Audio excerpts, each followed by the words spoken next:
In 2014, when Narendra Modi became the Prime Minister of India, shortly after him assuming office, my father was dismissed from duty under the frivolous ground of unauthorized absence. As the BJP and Narendra Modi kept growing in power, their vindictive victimization kept on growing as well. My father is the sole surviving witness to the state's complicity in the 2002 riots. My father is the only man who can link Narendra Modi to the 2002 riots.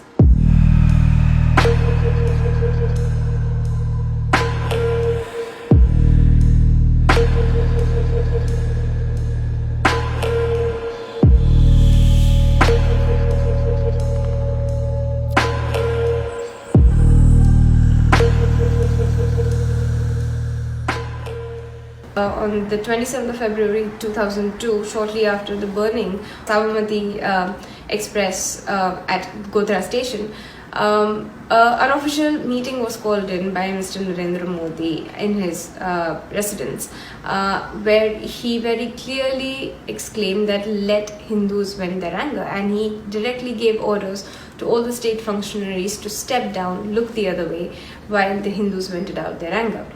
My father was present at that meeting. Shortly after the 2002 riots, Narendra Modi went out on a victory march, going to different ghettos where the violence broke out in bigger magnitudes, and gave inflammatory speeches further stoking communal tension.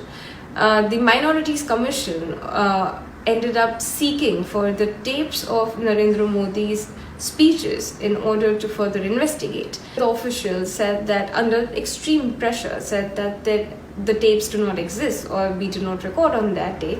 Officers like my father, Mr. Abhishek Kumar, they came forward and they provided the Minorities Commission with the tapes. The very next day, all of the officials who did that were immediately transferred out on punishment postings.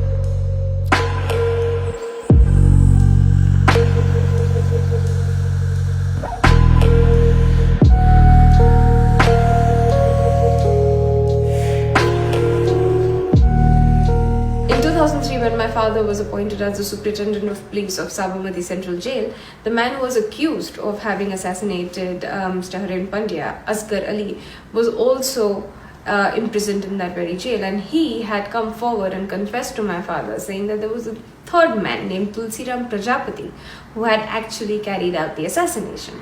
As soon as new evidence came out, as per protocol, my father immediately called the then Home Minister then, Mr. Amit Shah, and he was told that if there is any physical evidence about it, if you've written this down, destroy it, this conversation never happened.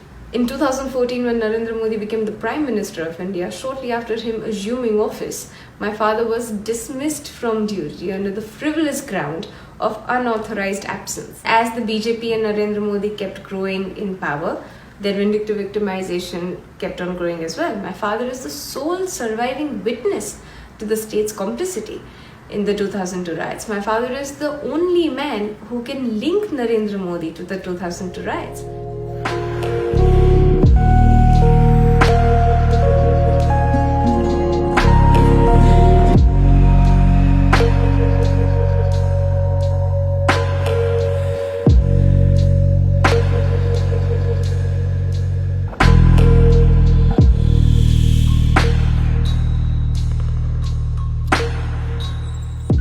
Fight to the finish, which we will fight. We are trying to fight this within the legal norms of our Indian system.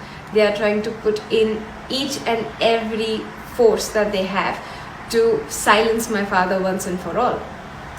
And I hope and I believe that their justice will be delivered, that in the end, truth will triumph over evil. Because my father has, for all of these years, relentlessly been the voice of all of the victims of the 2002 riots, he has defended at great personal and professional cost all of these people who could not stand up for themselves.